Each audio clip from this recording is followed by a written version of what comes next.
about ready to get started, if everyone else is ready. I'd like to wish you all a very good morning and afternoon, everyone, and welcome to today's member learning session. My name is Laura. I'm the learning manager at CHI, and I'm here with my colleague Ronya, senior manager of programs development and also member of the learning and knowledge team. We're really glad that you could join us today for this important topic. Today's session is part of our ongoing efforts to support member-led learning, which is central to our learning strategy. And today we're excited to dive into the topic of frequent use. Over the last few years, Danish member Børns Vilkår has been working intensively on issues related to frequent use. And this has been quite challenging for them to navigate, particularly due to issues of anonymity. In this webinar, we'll be looking at the definitions of frequent use and explore the language and terminology used to frame this issue effectively. We'll talk about the methods and approaches used by Børns Vilkår to support frequent users. And lastly, we'll be providing a space for you to reflect on your own organization's practices and learn from other participating helplines in this space today. We're joined by two brilliant speakers from Danish member Børns Vilkår, Maja and Anna-Sophie, who will talk us through their evolving approach. And I have a short bio to share of both of them.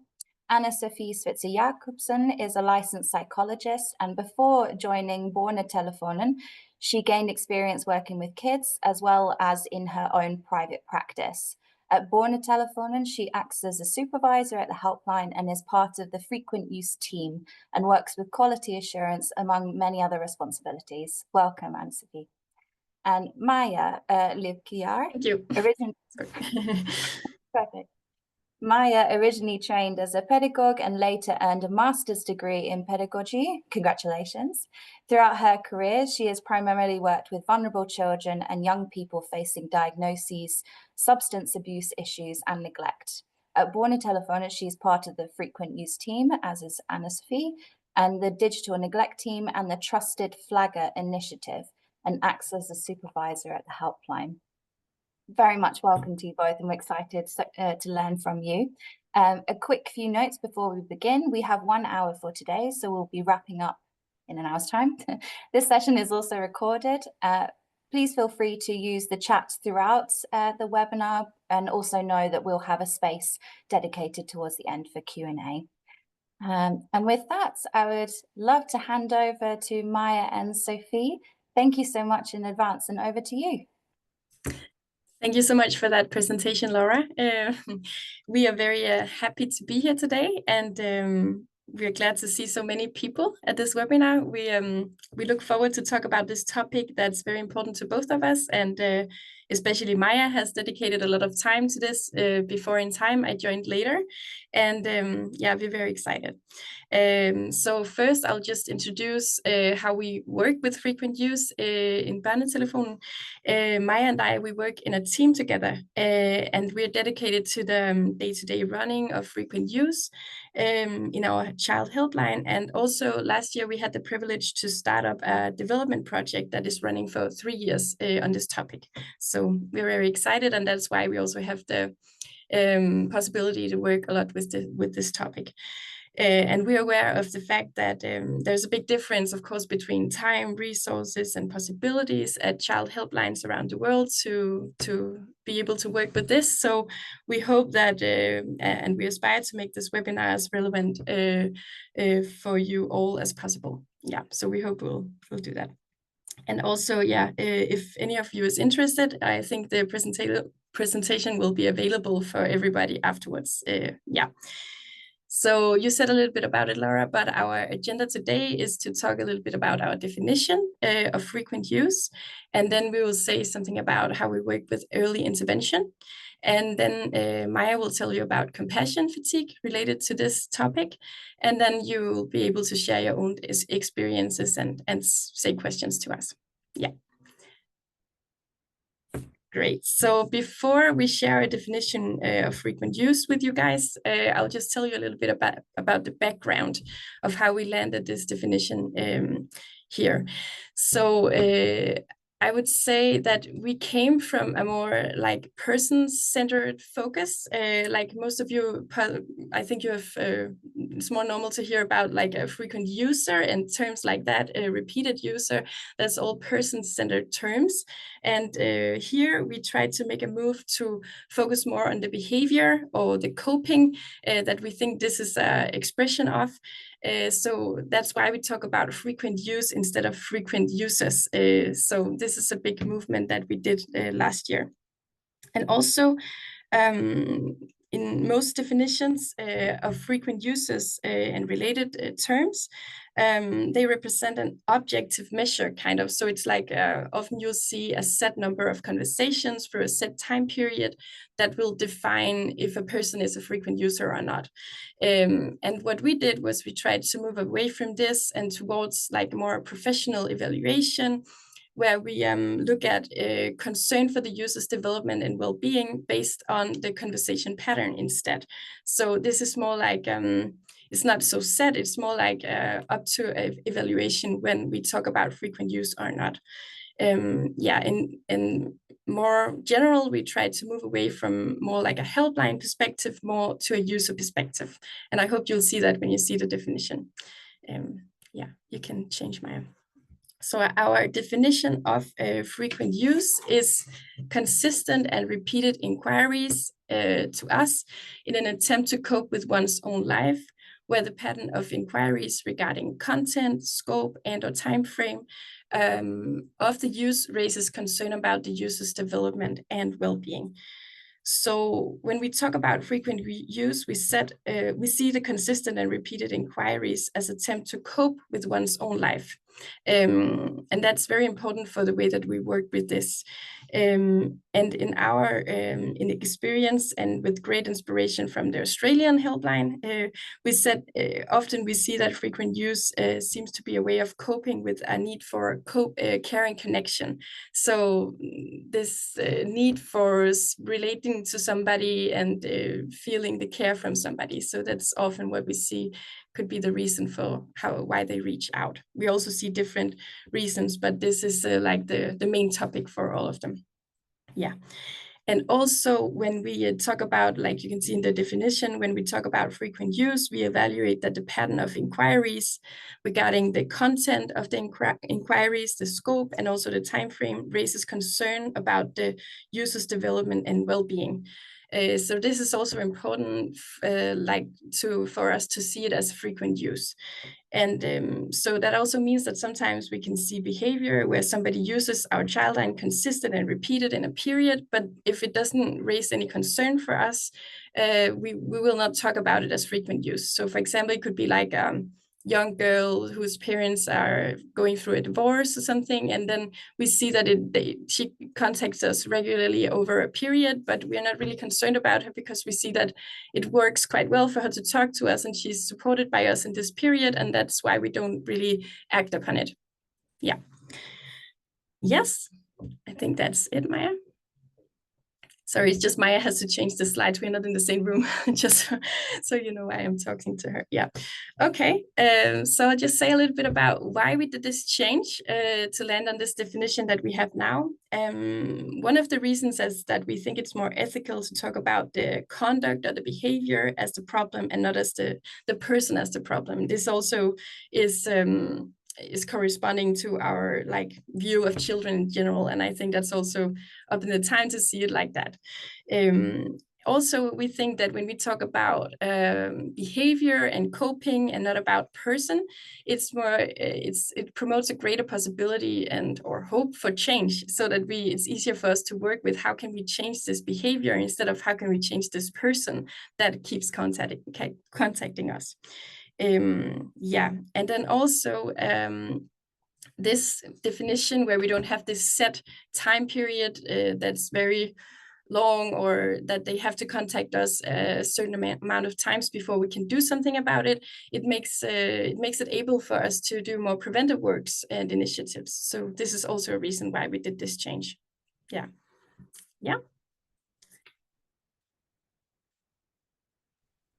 Thank you so much, Anne-Sophie.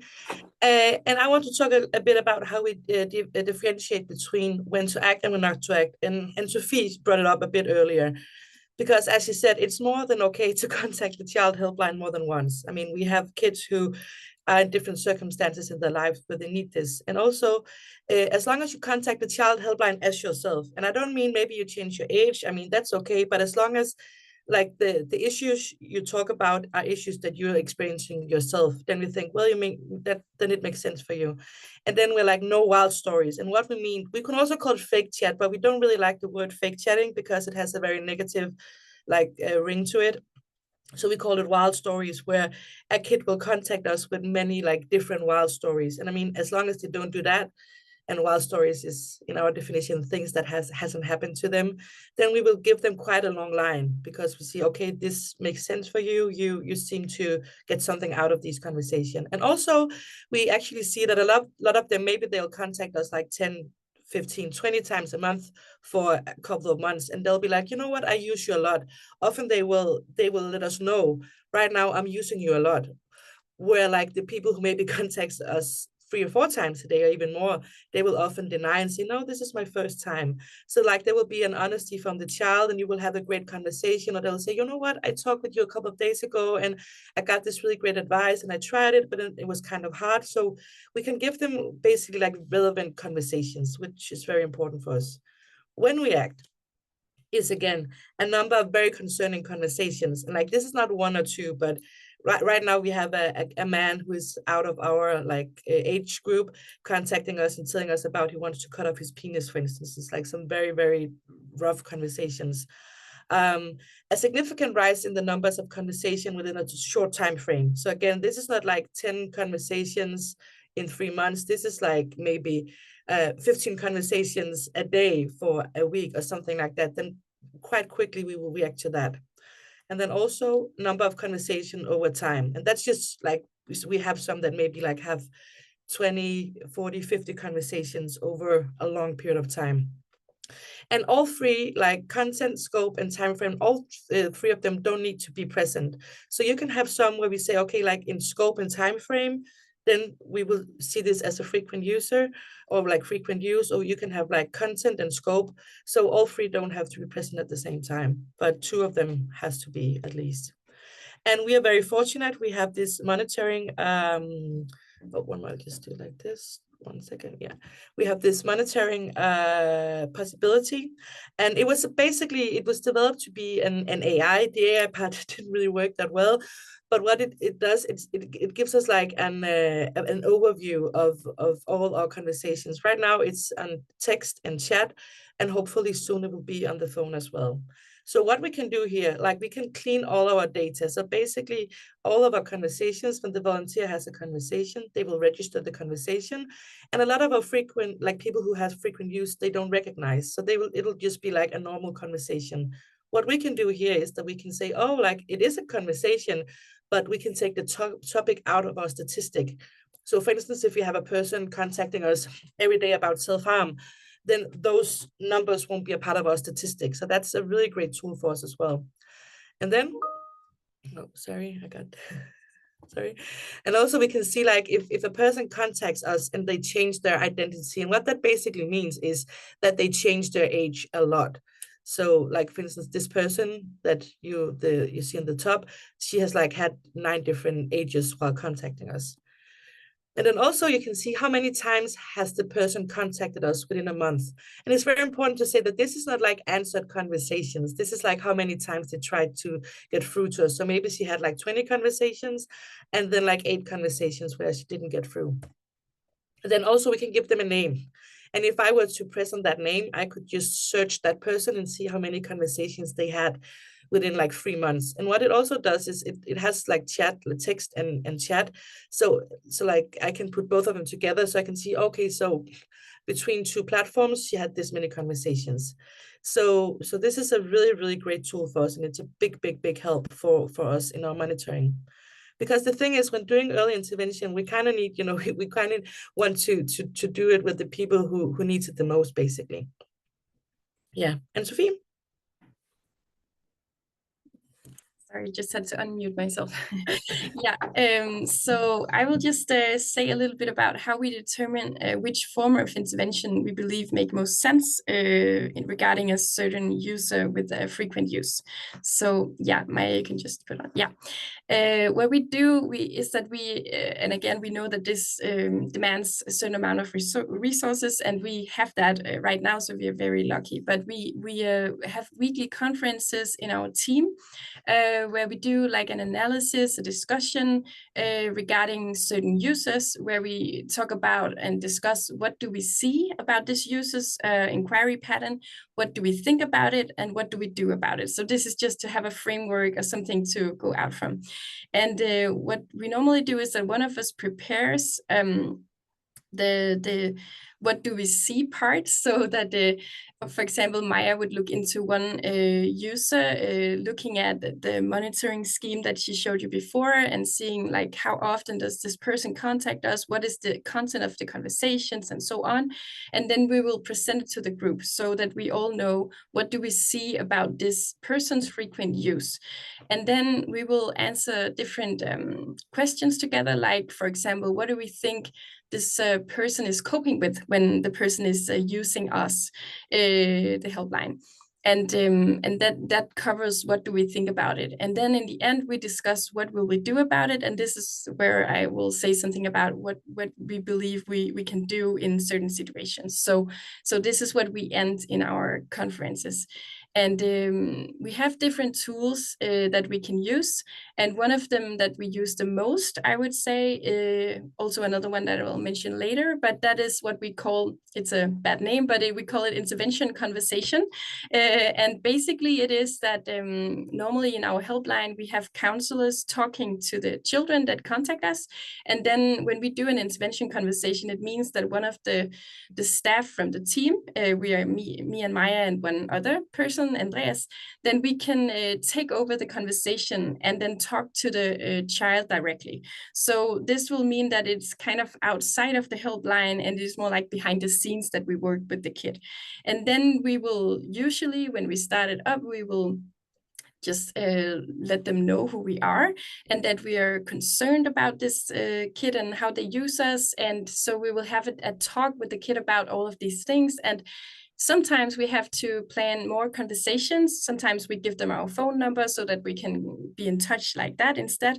It depends on the situation. But all of this is, you can say the purpose of this is not that we've experienced over the years that it's difficult for us typically to help these kids with the main issues they have and the reasons for the frequent use. So what we can do is more like work on them giving up their anonymity, and then we can help them by reaching out to their network and stuff like that, so that we can find the right way to help them outside of the helpline. So that's what we do in the intervention conversations. And then, for example, if we know about who they are, we will report to the Child Protective Services if they're under 18, and if they are over 18, we can sometimes, if they want to collaborate about this, we will contact their caseworker. Usually they have a caseworker. If they contact us a lot, they will typically have a caseworker, is what our experience. And then we'll contact them and establish some collaboration. Also, we can reach out to other part of their network, such as psychiatry. If they live in some protected homes, we can collaborate with them, maybe the police sometimes. So yeah, we reach out wherever we can. And we know that it's different from country to country, but that's also why we call it network here, because it can be different from where you work with children around the world. Then we also have this tool we call a procedure. Again, maybe a bad word. We try to change it to English, but it's a tool that we can use in our helplines. So to help and support the supervisors, we have supervisors who kind of are responsible for the helpline, and then we have the supervisors who take the conversations, right? And this tool is like a description that should help and support them in their work. So even though we work with a child outside of the the helpline, when we have these intervention conversations with them, usually they will also contact the helpline at the same time during a period of time. So they will still meet them there. And then the procedure is like a description of the characteristics of this person contacting us and how they use us and what media do they use, and also very important, what can they do to support and help this specific child. So yeah, it's both to support the child, but also to support the counselors and the supervisors. Yeah, and also they register who is contacting us so that we can keep up to date this, so we can see how many times they contact us. Yeah. Yes, and I tried to make make an overview of like how an early intervention could look, because back in the days, and this is like a year, maybe 2 years ago, we waited sometimes like half a year before doing anything. So people really got very addicted to us, used us a lot before we started doing interventions. And with this like new frame of doing it, we can do our early intervention. And this is, I mean, to be honest, this is a really good example. We have other examples as well, but we have examples as this, and you can see this girl, she started using us. The blue is the answered conversation, the orange is the unanswered. And I mean, October it was like 10 conversations, then it was 20, and then in December it really took on. And like mid-December, I began to become worried about her. She told a lot about that she was groomed by a teacher, which was true, but she also started fake chatting and just using us a lot and spending many hours talking with us. So like mid-December, I started, having interventions with her, just letting her know, hey, I'm not a volunteer. I work here. Part of my job is helping people like you who use us a lot. I'm really concerned about you. And also, like back in the days, we were a lot like, oh, we don't want you to use us this much. It's not good that you use us this much. And now we don't, instead of being like that, we will say like, you know what, I'm really concerned about you when you use us this way. How do you feel? Like, is it helpful for you? And for her, she was very honest that it wasn't helpful for her, but she was also very afraid. She was 17 years old, so still a child, and was very afraid to give up her anonymity. But then after like 4 or 5 conversations, she was like, okay, you know what, I'm ready to do it. And in her case, she was getting help. The police was involved. She had a therapist, like a lot of stuff was going on. And she was like kind of in a waiting period to start with a psychologist. That was the reason why she was using us that much.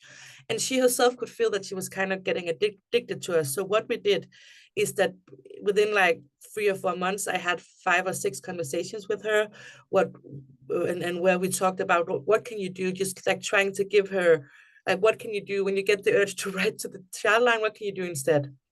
And then like late April, the intervention ended. She didn't use us that much. And then again in June, July, she kind of started coming back. And I was like, oh, I need to do another intervention. But before I got to do that, she actually contacted us saying, you know what, I'm using you a lot and I need help stopping. Can you please get Maya? She was like writing one of the volunteers, can you please get Maya to contact me? And actually we see this more and more, that the people we make the intervention with, they don't see us as the enemy. Like, we're not someone like being after them. They really see us as someone who wants to help. And we see it more and more. And I have other examples with this, that they contact us themselves saying, oh, you know what, I kind of need help because I started using you guys too much again. Can you please help me with this? And then we had like 2 or 3 conversations before and after the summer vacation. And then actually she stopped, and we haven't heard for her now in 8 months, which is amazing.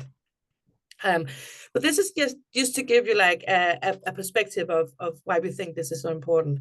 And also, I mean, the results, not to brag, but it kind of speaks for itself, because we can see when a person has developed the frequent use, it's very, very hard to get them to stop again. Not that it's impossible, it's just a very long process. But with the early interventions, we can see a big change in our numbers. So we started like doing these numbers back in June of 23. And back then, around like 21% of the answered conversations were frequent use.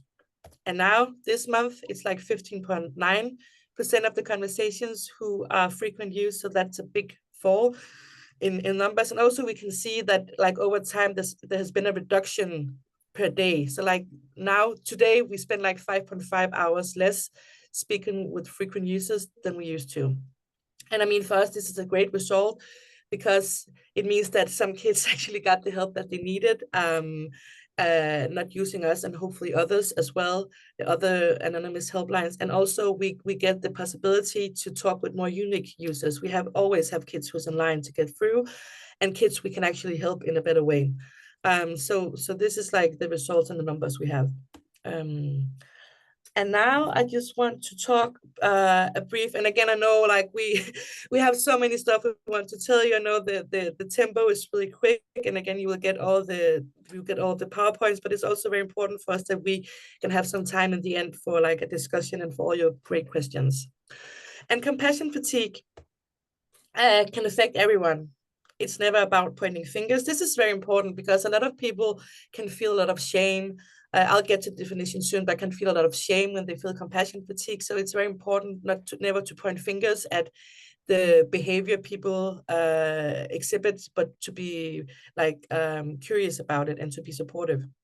And it's an expression of powerlessness. And I mean, this is very, very dear to my heart. When I took my master's and I was looking at the literature, we have so much literature about power. I mean, like power and working with people and this dynamic, but there's so little about powerlessness. And often when we feel the need to express our power is when we feel powerlessness. So this like talking about powerlessness is so important and so valuable in this line of work. And again, it can be prevented. I'll talk a bit about that as well.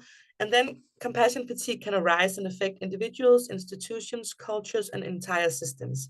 So, I mean, sometimes it could be one person in a workplace, but often it will be like a lot of people, and like maybe the whole culture, the whole system can be affected by this, which is really important to be aware of.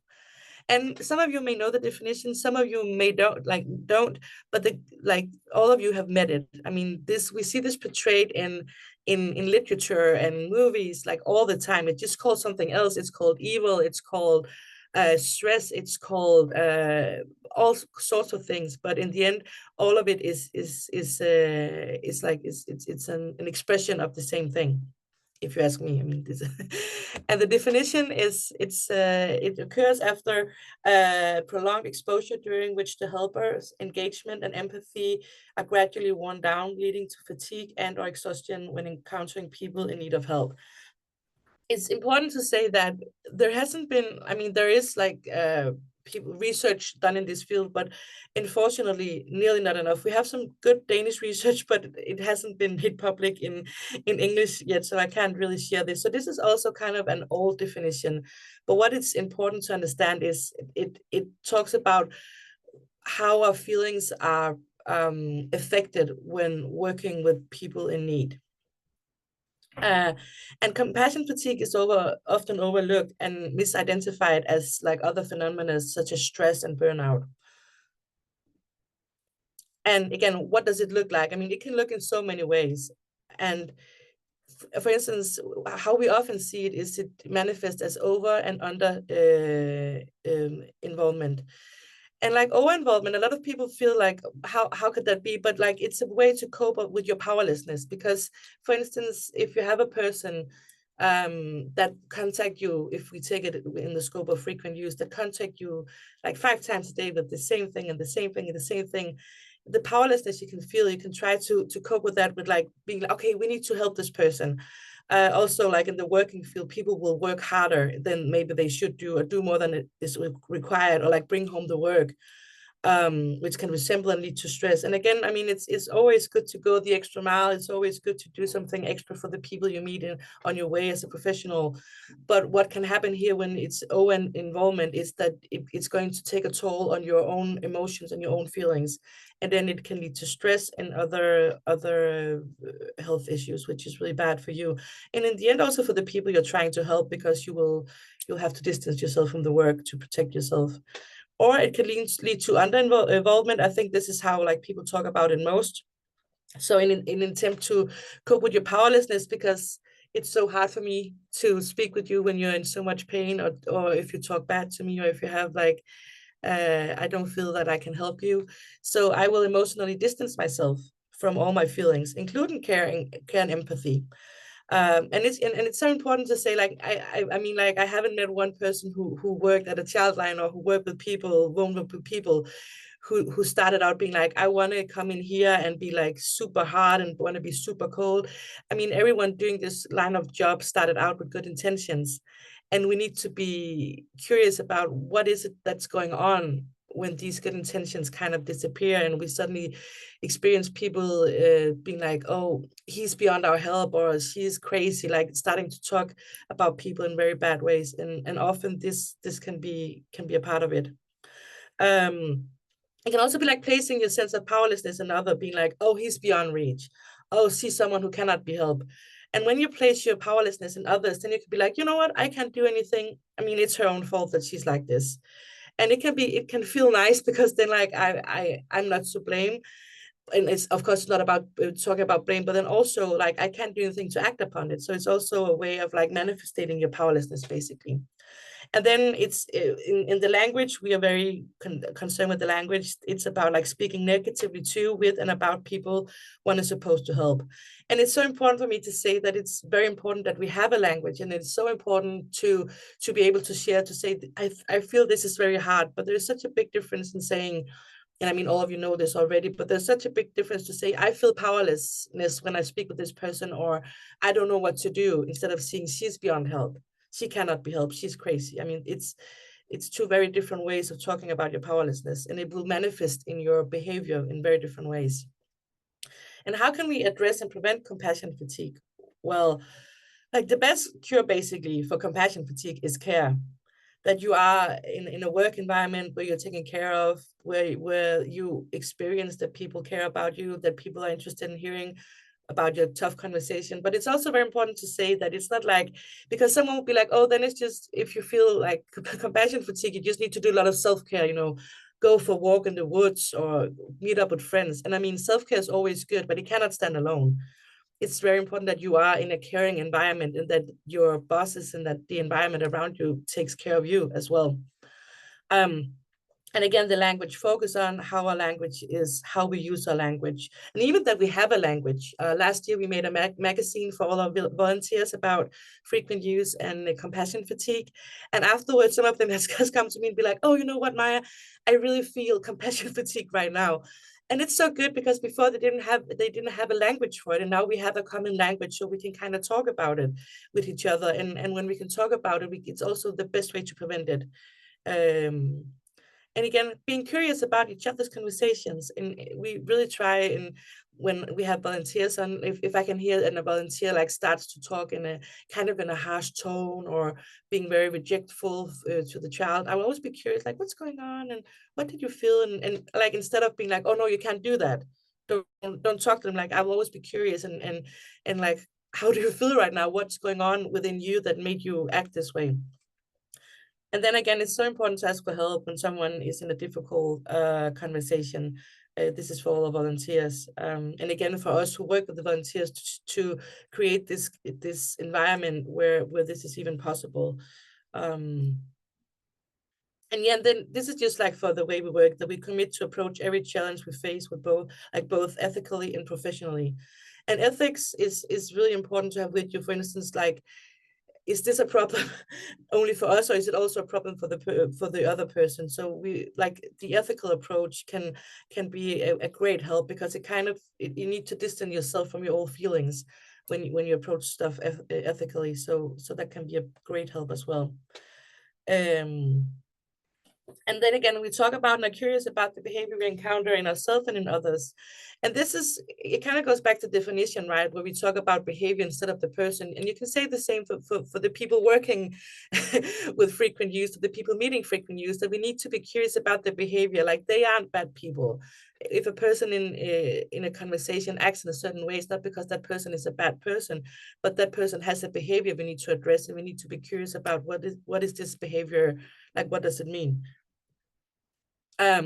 Again, just like short, I won't read all of them up, and you'll get the slides, just some short recommendations of some great literature I've really been inspired by, and again, there isn't that much, but there's some, and hopefully some of you will maybe find some inspiration here. And then I think this is you, Anna Sophie, right? Yeah, that's right. Perfect. Yeah, Laura asked us to say a little bit about like good advice if you want to start up working more with this in your helpline.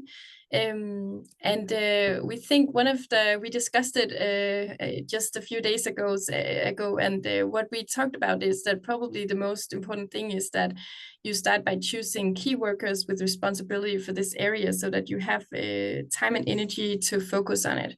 Yeah. And also, we would recommend to review your definition, and you feel free to borrow ours if you like it. At least we think that this shift that we made, like I talked about in the beginning about our definition, that it makes work with this more easy and better. We have better results when we work with it like this. Yeah. And also, yeah, especially the part of understanding frequent use as a coping strategy and work with it as such, it has really opened up for how we interact with the people who have a frequent use. So that's also what we would recommend to do.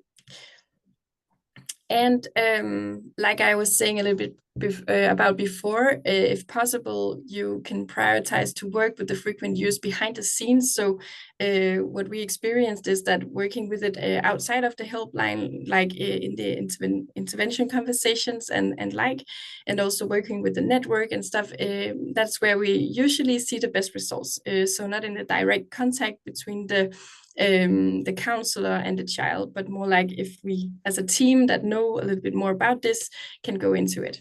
Yeah. And then Maya, you will say something about this, I think. Yeah, and I mean, this is basically what I said before. It's so important to have a language to talk about difficult feelings that can arise when working with frequent use. And again, like some can maybe be like a client to be like, oh, but the glass is always halfway full, and talk about it, like always try to find the positive. And it's so important to be able to talk about, this is very hard for me, these are the feelings I get, because when we have a room for that, then we can also address it. So that's, I know I'm saying it again, but it's just such an important point for me. And yeah, again, recognize and establish a common language and understand compassion fatigue in order to prevent it amongst counselors and staff, as we talked about before. Yeah.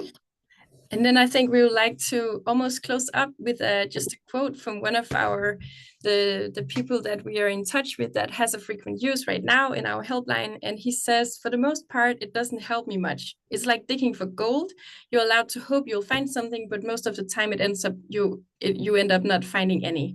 So it's just to express how usually when we get in a dialogue or collaboration with the people who have a frequent use, they can usually express to us how this is not really helpful for them and how that they really don't really find what they need. Sometimes it's helpful just for the time period when they have the conversation, but then afterwards they feel this need to reach out again, and then it's not really helping them with the underlying issues. So yeah, that's just what we wanted to say with this quote. Yeah, and we've had this conversation with a lot of the people who has frequent use with us, that actually they don't feel it's helping them. Yeah. But they just don't know what to do otherwise. And it's just so important to like, and with this, like this man who had this quote, he really wants to do something else. Like there's no doubt that if he could, he would do something else. And it just gives you such a good understanding of what's going on with him, and also like a language where you can speak with him about it. So, and that's also important. Like this is not just a problem for us because they use it so much, but it's also a problem for them, using so many hours and stuff that's not helping them as well. And we have a responsibility, and luckily we also have the possibility here to try to help them, and we're very fortunate about that. Yeah.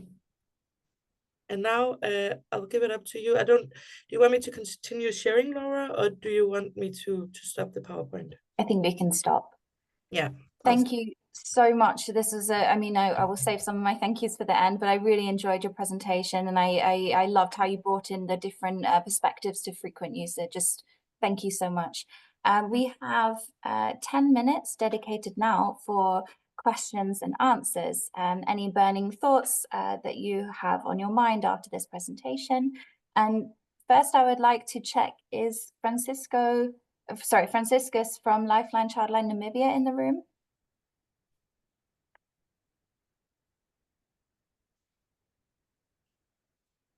If not, maybe I can share his question on his behalf.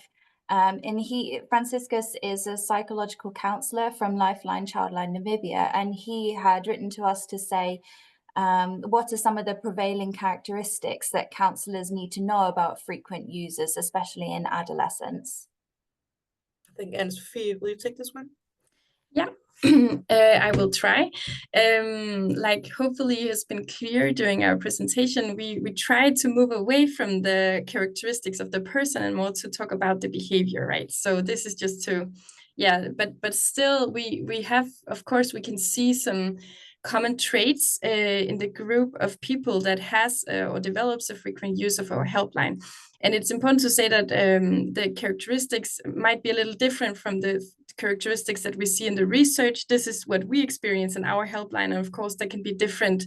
It can look different in other cultures and other helplines around the world. And what we see is that it's usually a girl in the teenage years, and she will usually have like often many psychiatric diagnoses or issues, and she will come from low resources and sometimes live in a protected home, and so that's some of the characteristics that we see in the group of people that develop frequent use in our helpline. Do you have anything to say extra, Maya, to that question? No, just to point out, as you said, that it's so different, right? Because some of the the research is really scarce, unfortunately. But Yeah. some of the research says, oh, like a frequent user is a male over the age of 60, you know. So it's so important that we can only talk about the reality that we know in our child line, and it can be very different in other places. Yeah. Thank you very much. And I'd like to open the floor to any questions that the group have today.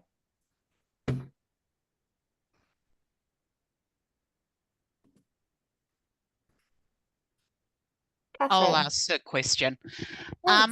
How do you manage clients that are outside your age range that are contacting, saying that they're a young person, and also contacting with immediate risks that, you know, police or child protection are getting called because of the presentation, and they're calling from a block number or coming through web using VPNs, so there's no way to track them or sort of engage in those conversations around that behaviour, or they hang up when we attempt to have those conversations? I mean, we have those as well. I've been here. I started as a volunteer more than 12 years ago, and there's this guy, and he was calling back then, and he's still calling now, and it's with like, he's been 17 years for 20 years now, you know. And he also, like, he hangs up, and it's with sexual contact and stuff like that. I mean, that's our experience, that these people, it's very hard actually, and right now we are trying to experience, like we're talking with the police and trying to see maybe can we actually break the anonymity with some of these, because some of the conversations are very concerning. But it's also a tough conversation for us, because it's never a good look as a child line to, you know, call the police on someone in that way. We can call the police for someone, but actually turn them into the police is a very big decision.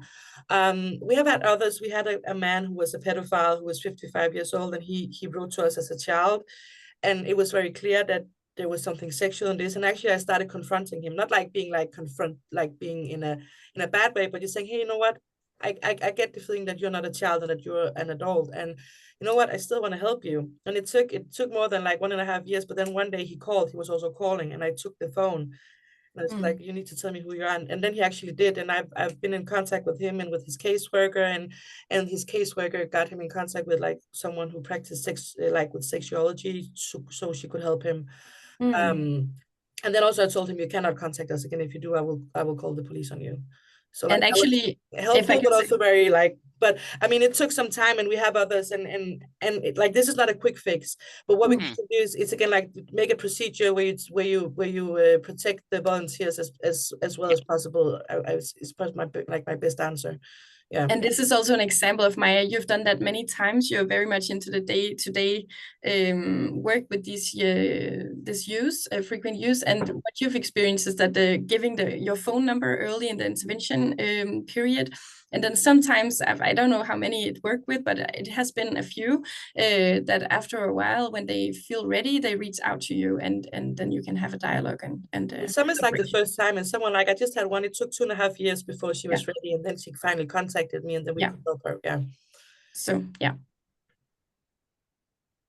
We have a question in the chat, I think, before Daddy. So what are some of the strategies that were effective to use so they share more information about themselves? Oh, maybe could you, sorry, the sound was a bit off. Can you say it again? Sorry. Yeah, so the question is, what are some of the strategies that you're using that are effective to help the person share more information about themselves? I mean, for me, it's looking at the conversation that they've had, like try to get an idea of who this person is, having a conference, as and Sophie talked about with my colleagues, where we discuss this person and we make a plan. And then, like, mostly honestly, it's just being honest. Just being honest, and also not being like, you know what, you cannot do this. These conversations are good, but having a lot of care and empathy and saying, you know what, I just want to tell you, I'm not a volunteer. I work here. This is what I do for a living. And I'm very concerned for you both because of the stuff you're telling, but also because you use us this much. And this is not me telling you not to use us, but this is me telling you that I'm very worried for you. And I want to have a conversation with you about how we can help you better. Yeah. And the people fake chatting, we will be very honest and say, I have a feeling that you're telling different stories. And I just want to let you know that we have a lot of people doing this, like trying to take away the shame, and I do not judge you, and maybe everything you're telling is not true, but I'm sure that you're not in a good place right now, otherwise you wouldn't be telling these stories. So kind of like try to start the conversation out and being, and sometimes they will, like, the first time be like, I want to speak with you, other time like it can take a long time, but just being consistent and say, you know what, it's fine, you don't want to speak with me, but I will let you know that I will be back. I'll be back. Yeah. And check in with you if you continue. And sometimes it takes a lot of patience, right, Maya?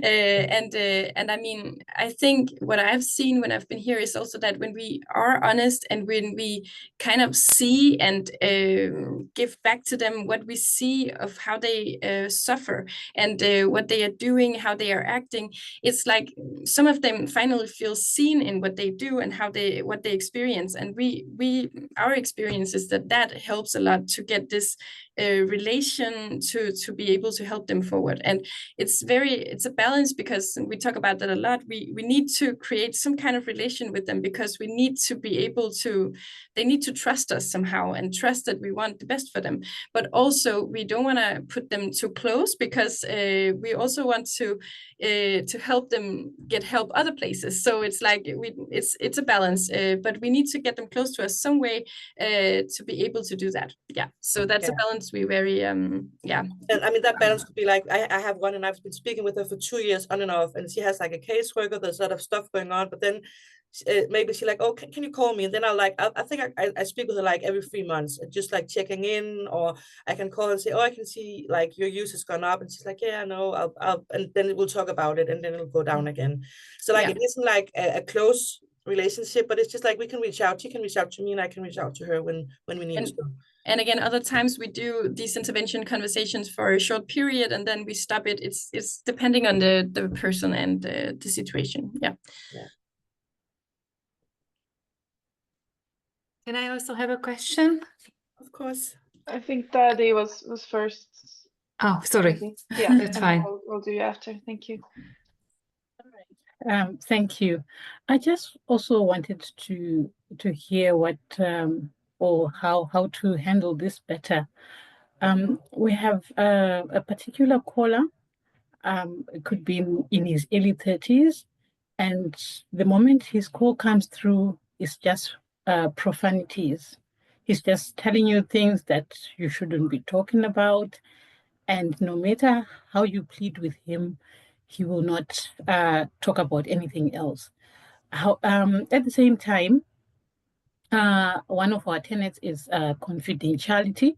So we do not, in the helpline, we do not have access to the caller's contact details.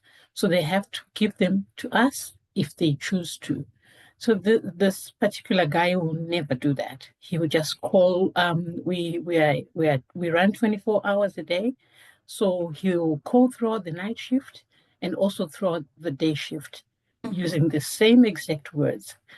And yeah, one wonders what to do, because this is one of our values, that we will get your number if you want to give it to us. We will not try to get. Of course, we can get it via the back end, but yeah, I was listening, and one of the speakers was talking about dealing with frequent use behind the scenes.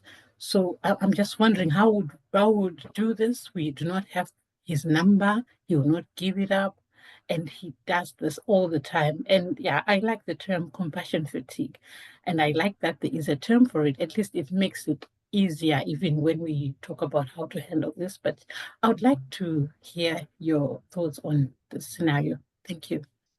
I mean, it sounds very complicated, and I think it could be a very long conversation. But I would say, like, we don't have a backend, so we can't get the numbers, and we have some, they will never give a number. And I would say for him, probably like a procedure. And I mean, also you can be careful and like show people care and be empathetic, but also saying, you know what, we cannot help you. This is not the right place, and then just hang up. And I feel like with a guy like that, we have people like that as well. We call it when people are being in effect, when they just like call and say, you need to die, you're fucking something, like, and they will do it a lot of times.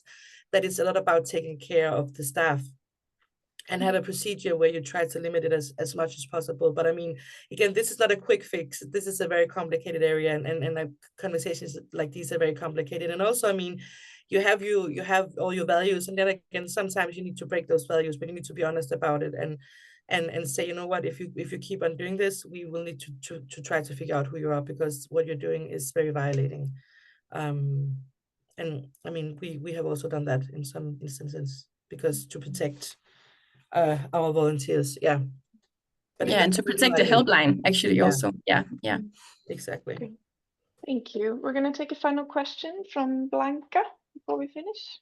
Thank you very much. I'm Blanca from Hungary. My question is regarding to frequent users, teenagers and young people who have a mental health diagnosis. We have many young people who are contacting us frequently with self-harming behavior and suicidal thoughts, and basically due to the lack of good psychiatric health care and due to the long waiting lists, they need help. They need us as well, and they need us to cope, but it's very difficult for our volunteers to handle those calls, and some of them have a contact person as well, a key worker who talks to them, but it is a very difficult situation, because we are a child helpline. It's not our role to provide psychiatric care to people like that. And I'm just wondering whether you experience this, and what is your approach? Yeah. Maybe I can say a few words about that, Maya, and you can supplement if you want.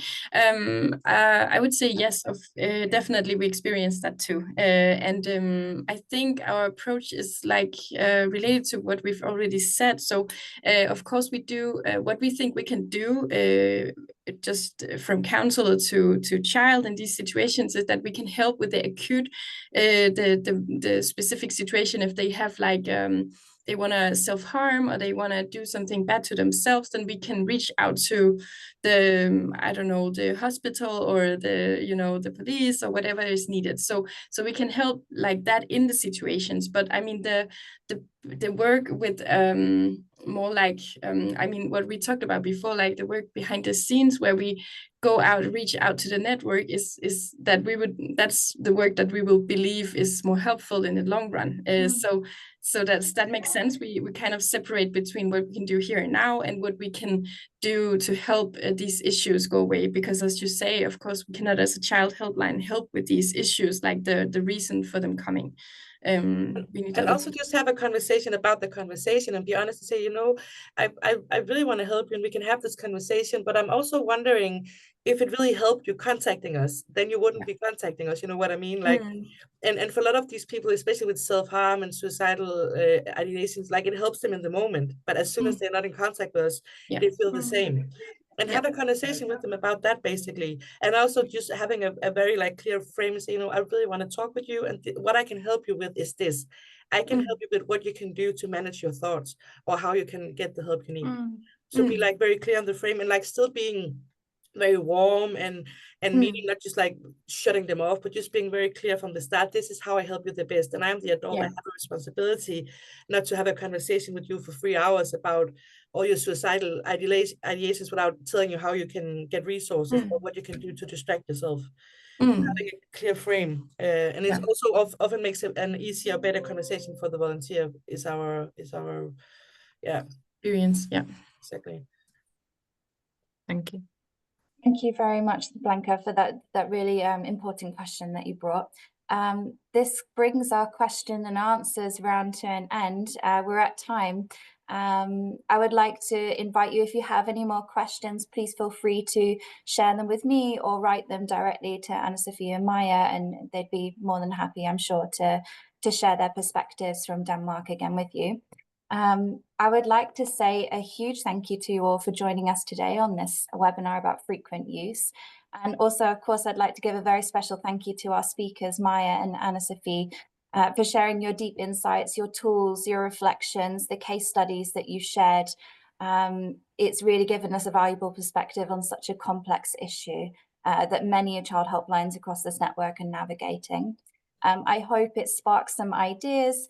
As Maya and Anna-Sophia suggested, feel free to borrow their definition if you don't yet have one, or at least kickstart a conversation within your teams. This session has been recorded and we'll post all tools and resources on our e-learning platform. I'll send you an email afterwards. And we'd also really appreciate it if you could take a few minutes to fill in the post survey, which could help us with suggestions on how to coordinate future learning opportunities. So on behalf of us all, thank you so much for taking part in these conversations, and we hope to see you next time. Have a lovely day. Thank you. Bye-bye. Bye. Bye. Thanks, Lee. Bye-bye. Bye.